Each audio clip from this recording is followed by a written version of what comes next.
All right, so a windy day here in San Francisco, but beautiful, beautiful light. I came up here with a composition in mind. Let me show you. All right, so originally my idea was to paint this view of the Golden Gate Bridge out here. This is a view I've done before, but it is just too windy here. Actually, I tried making a video from this location, but the painting did not work out, so I stopped filming. Although, much to my surprise, when I got home, I kind of liked the painting and touched it up, put it in a show at studio, ended up selling. Somebody wanted another version of that, so the initial idea was to come up here and do another version, but too windy. I'm up here with Maura. She's painting a doorway, and I'll show you what I'm thinking here. All right, so I'm around the corner right here. It's more protected. This is the view I'm thinking right here, looking out towards the East Bay, and there's Alcatraz out there, so I'm going to do like a thin composition. This is the only size panel I have today, which is like 7.5 by 14. Maura is set up right here, and she's going to do a composition of this doorway. And we'll check in with her once she's got her composition mapped out, but I'm going to get started on this. There's a lot of activity, as usual, in the city, like cars coming and going. So I'm going to get started and hope for the best.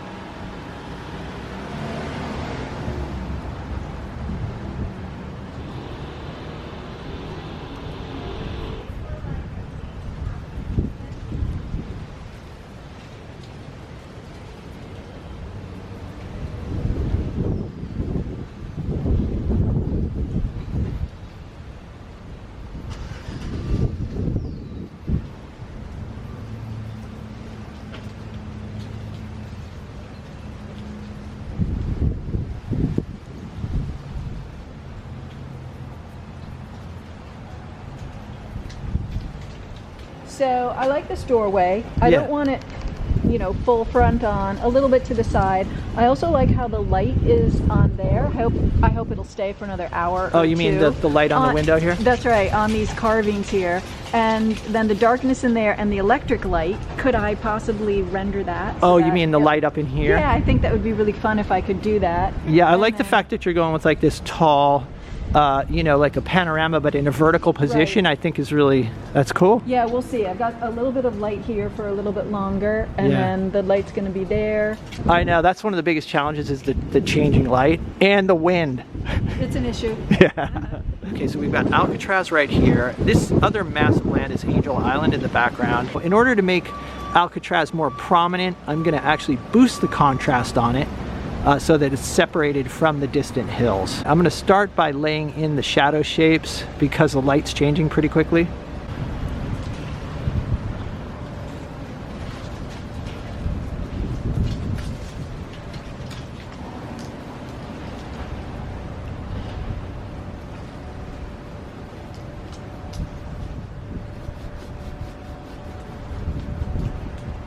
The next step I think is going to be putting the sky in, pretty much like an ultramarine up high, and then it gets warmer as it goes closer to the horizon, and the hills in the distance there are kind of bluish. All right, so for the sky I'm going with a mixture of ultramarine blue, a little bit of phthalo, and then titanium white.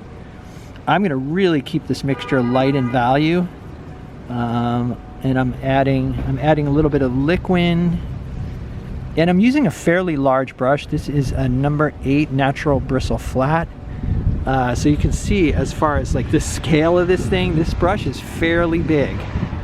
But I'm gonna start putting in the sky.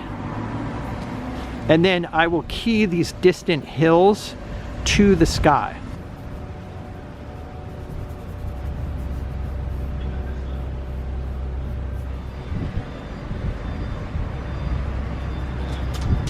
I've got 3 land masses here, Alcatraz, Angel Island, and then the distant East Bay Hills.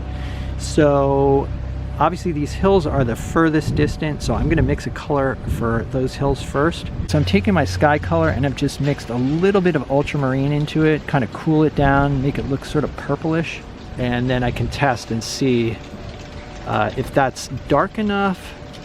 I want the shift in value to be very subtle, trying to keep it loose, but these little shapes are kind of a challenge.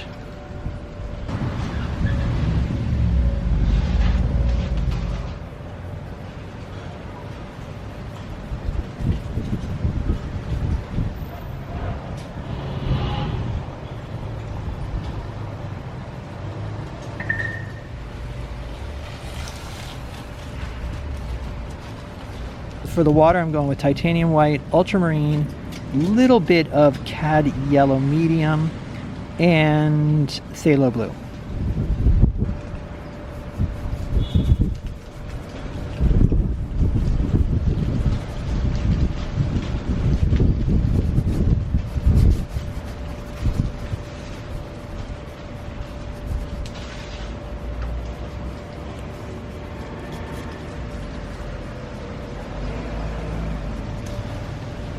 I just want to share that big pattern that you have. Oh yeah. Yeah, the light pattern. Like that? Yeah, how there's this like that. Right, how there's like a nice, it's like basically broken down into two shapes, the light pattern here and then the shadow pattern. And so yeah, I mean, great abstract design. Yeah, next time, note to self, check where the sun is and where it's going. I know. Like 10 minutes. I know, it did, I know, it moves so quickly. Definitely difficult painting a car with a brush this big, but we're gonna see if we can do it.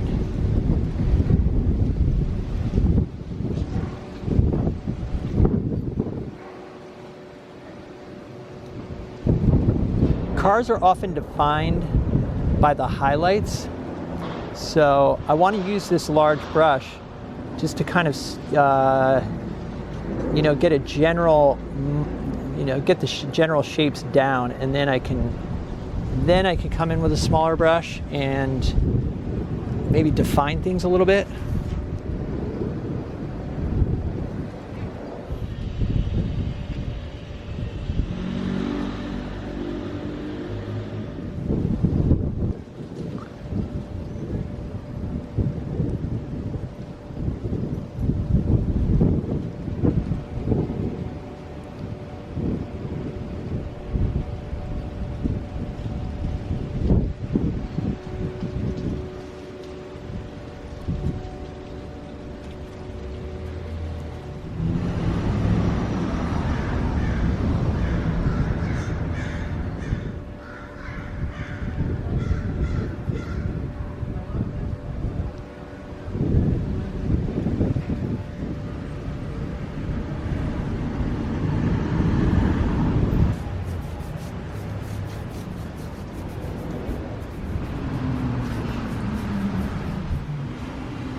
The wind has picked up to a point where it's really becoming a problem. I'm getting like bits of flowers and dust in my eyes. It is the painting of debris. Yeah, oh, it looks good though. It looks really nice. You kept the shadows light enough that there's color in there. And I had to make it up because I had like 10 I know, minutes if you with the look at light. this, yeah, you lost the light completely, right? But I kept going. I don't know if that's good or bad. It's good, it's good. And the wind is so strong that I have to kind of go like this to balance my hand. I know, same thing. It's still, blowing my brush away, but that's a good thing because I'm normally so tight, so this is slightly looser than I normally. The wind is making us loose. That's right. All right, I'm going to stop here, and then we'll go back to the studio and take a look at it.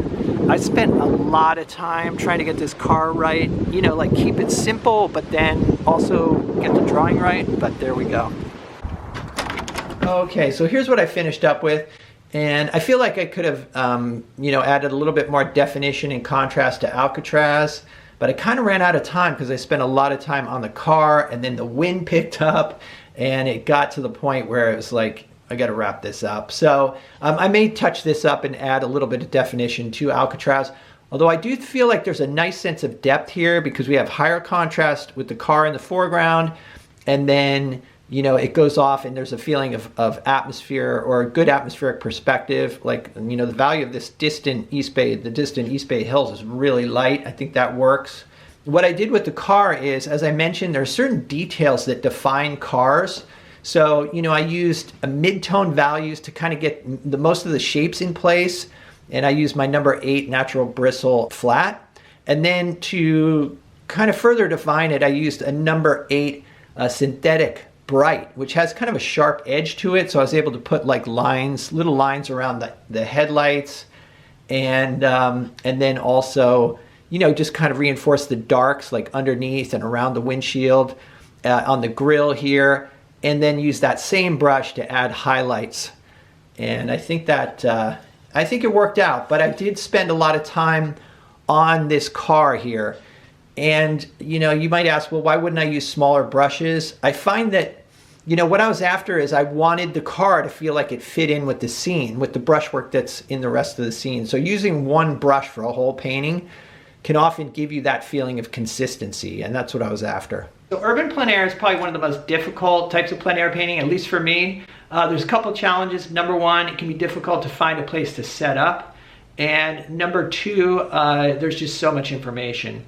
I think the best thing to do is to simplify, like Maura did, by breaking down the scene into patterns of light and shadow. If you have a strong light and shadow pattern, there's a good chance that the composition will work out, or that the painting will work out. But it's difficult. It's really difficult. But it's a challenge I'm up for, so there will be more urban plein air painting on this channel. As usual, let me know what you guys think in the comments. If you'd like to see some extra videos and help support the channel, there's a Patreon link down below. And also, I will link Maura's Instagram down below as well. So other than that, stay creative, and I'll see you guys in the next video.